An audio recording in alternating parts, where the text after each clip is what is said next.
¿Qué tal? Buenos días, Agustín, Guadalupe, ¿cómo están? Buen día. Bien, a propósito de lo agitado que han sido estos últimos días en términos de siniestrabilidad vial, nos motivaba charlar contigo unos minutos para que nos digas cuánto cuesta una ambulancia del 100, no cuánto cuesta el móvil, porque eso probablemente es un dato más anecdótico, pero sí tener la disponibilidad de ese móvil, salir frente a una contingencia con todo el equipamiento requerido, pero además con el combustible, con la previsión, con el médico, con el enfermero, con un asistente o chofer.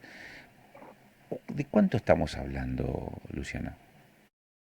Mira, es un número difícil en relación a los servicios públicos, pero si nos comparamos con algunas contrataciones privadas, aproximadamente una ambulancia, solamente el vehículo en alquiler por día está alrededor de 1 millón de pesos en 12 horas. A eso se le suma la, el pago médico, de enfermero o la tripulación que corresponda. Es obviamente, un servicio caro. El 100 en particular tiene profesionales muy capacitados, muy calificados, que habitualmente en las empresas privadas no se encuentran, se ponen enfermeros o médicos recién recibidos. En relación a esto es caro y cada asistencia se más o menos se evalúa en un código rojo alrededor de 200.000 pesos, pero es difícil, vuelvo a decir, hacer una correlación entre el Estado y las empresas privadas. Esto es el nomenclador que tenemos para cobro de recupero financiero cuando el paciente tiene obra social o ART. Es algo caro. Al momento de la asistencia es muy difícil poner en una balanza el costo y el beneficio que esto genera. Y si queremos pensar en un ejemplo concreto, pensemos en el camionero que vuelca allá en el norte de Neuquén y la asistencia que tuvo, evidentemente logra un resultado distinto haber sido asistido por una ambulancia con personal no calificado. Claro. Eh, a mí eh, siempre me llamó la atención esto, ¿no? Porque nada de esto es gratis. O sea, cada vez que hay un incidente vial, desplazar una ambulancia o quizás más, dependerá de la cantidad de personas heridas, implica un costo, es oneroso para el Estado. Y uno que tiene cierta debilidad por los números lo quiere rápidamente traducir en plata, ¿no? Pero también hay una cuestión de tiempos. La preparación del personal requiere tiempo.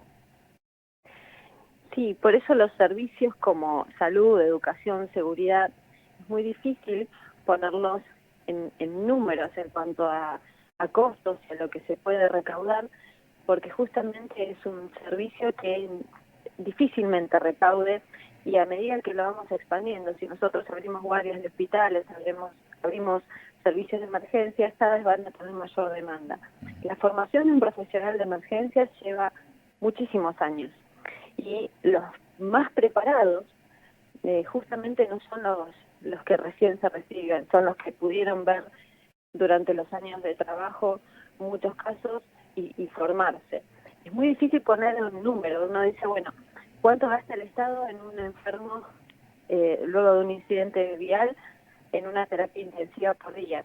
Es un costo altísimo. Ahora, cuando esa persona sobrevive, ¿qué valor le ponemos a esa vida?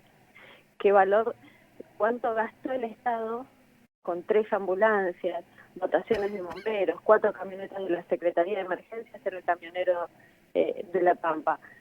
Pero si esa persona vive, eso es imposible de ponerle valor. Ahora sí se puede hacer una cuestión económica, monetaria o de costos, por ejemplo, en las multas, o por ejemplo en la recaudación o lo que es el recupero financiero de pacientes con obra social, personas alcoholizadas, personas que de alguna manera, al ser asistidas por el Estado, deban retribuir esta asistencia, sea por negligencia o por tener una cobertura prepaga o una obra social. Eso sí se puede considerar como para que no sea todo gasto del Estado. Claro. Claro. No hay, Luciana, ¿no hay una ley acá en Neuquén que dicen que los conductores alcoholizados pagarán al Estado los gastos médicos? ¿En agosto no estaba?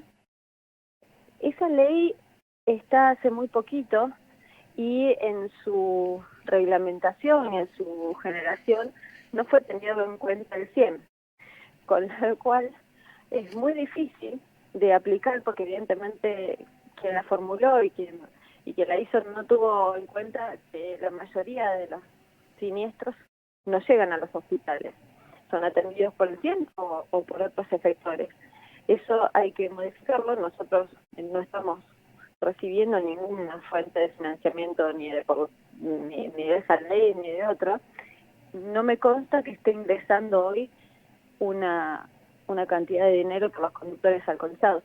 Pero también, si pensamos en el tema alcohol al volante, nosotros tenemos una ley que dice alcohol cero y estamos adheridos a la ley nacional, pero no se considera delito.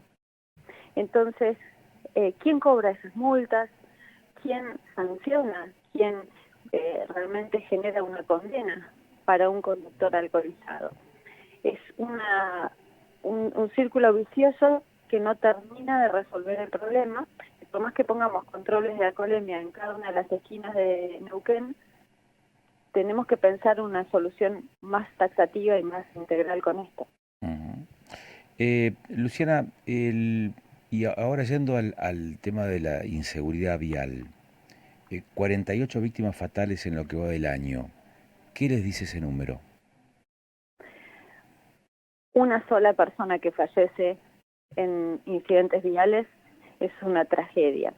Que tengamos esa cantidad de muertes en Neuquén nos habla de un momento de bisagra que tenemos que tomar, replantear todos los elementos que tenemos para combatir esto y tomarlo con mucha fuerza. ¿Cuál es el porcentaje, cuál es el número de víctimas fatales deseable en Neuquén? Es cero. Ni una sola persona debe morir por incidentes viales. ¿Cuál es la causa de la mortalidad y de la siniestralidad vial? 90% humana. Un poquito de infraestructura, un poquito que tiene que ver con el estado del clima, pero el 90% son causas humanas. Y ahí es donde debemos estar trabajando. La educación vial es importante, pero es a largo plazo. Y ustedes mencionaban recién, todos cuando rendimos el registro de conducir, tenemos muy claro qué hacer, pero vos mencionabas, Agustín, algo que tiene que ver con la posibilidad de aplicar eso que aprendí. Una cosa es repetir, copiar, y otra cosa es realmente ejercer lo que aprendí. Aprender me gusta a mí con H, es una palabra difícil, pero que la podemos buscar, en medicina lo usamos mucho, el aprender con H en el medio, significa el tomar con otro tipo de actitud lo que aprendí. Es de incorporarlo, es de tomarlo. Así es. Hablabas de números recién y decías hay una normativa que tiene que ser modificada, ¿no? ¿Para qué? Para que el 100 pueda recuperar parte de la inversión. La inversión que se hace en materia de asistencia frente a las contingencias, frente a las emergencias, em, debe, debe ser una cuenta que dé como resultado cero, es decir, que tenga recupero, o es una inversión que sí o sí tiene que hacer el Estado, independientemente de si el resultado es más o menos negativo. Son esas circunstancias donde el Estado tiene que tener una presencia plena en las situaciones donde otros organismos no tienen posibilidad de actuar. Por más que pongamos empresas privadas a cubrir la emergencia, no va a dar abasto. En bomberos, en policía, en todo lo que tiene que ver emergencias, el Estado tiene que tener omnipresencia. El tema del recupero financiero, las inversiones, también tiene que ser mucho más estricto. Si nos ponemos a pensar en el 100 cuando pertenecía a salud hacía recupero financiero de accidentes con obra social. Hoy lo sacaron completamente. Hoy no tenemos posibilidad de tener recupero financiero. los vuelos sanitarios que hacemos tampoco se pueden recuperar. Son cuestiones burocráticas que nosotros mismos estamos poniendo para trabar algunos mecanismos que deberían fluir. Y después hay que copiar a otros países donde hay fondos de emergencias o sanciones para los que, como les decía, cometen negligencias. Por ejemplo, las personas que con una barrera baja deciden transitar por un camino intransitable, esto, Ruta 13 es el clásico de Neuquén, y tienen que ser rescatados, tienen que pagar. Si una persona hace un senderismo o va a escalar algún volcán sin habilitación y luego tiene que ser rescatado con helicóptero, con todo lo que tenemos que hacer, tiene que pagar una multa. Pero todavía hay como un desorden en la legislación que nos hace dar vueltas sin poder recuperar esto. Hay que ajustar estos mecanismos, no significa que no se pueda. Es lo que hablábamos también en la temporada invernal, cuando muchas personas se quedaban atascados en la nieve o en alguna zona que no se podía circular, con el hecho de que ya se había anunciado que era un lugar que no se podía hacer. Y la gente iba igual. Y también vos ponés a pensar, bueno, sí, es un poco bueno, en realidad un poco bastante de plata que gasta el Estado en los vehículos y en todo lo que tenés que poner a funcionar con esa imprudencia de las personas, pero también el riesgo que corre los trabajadores que van a salir a ayudarte.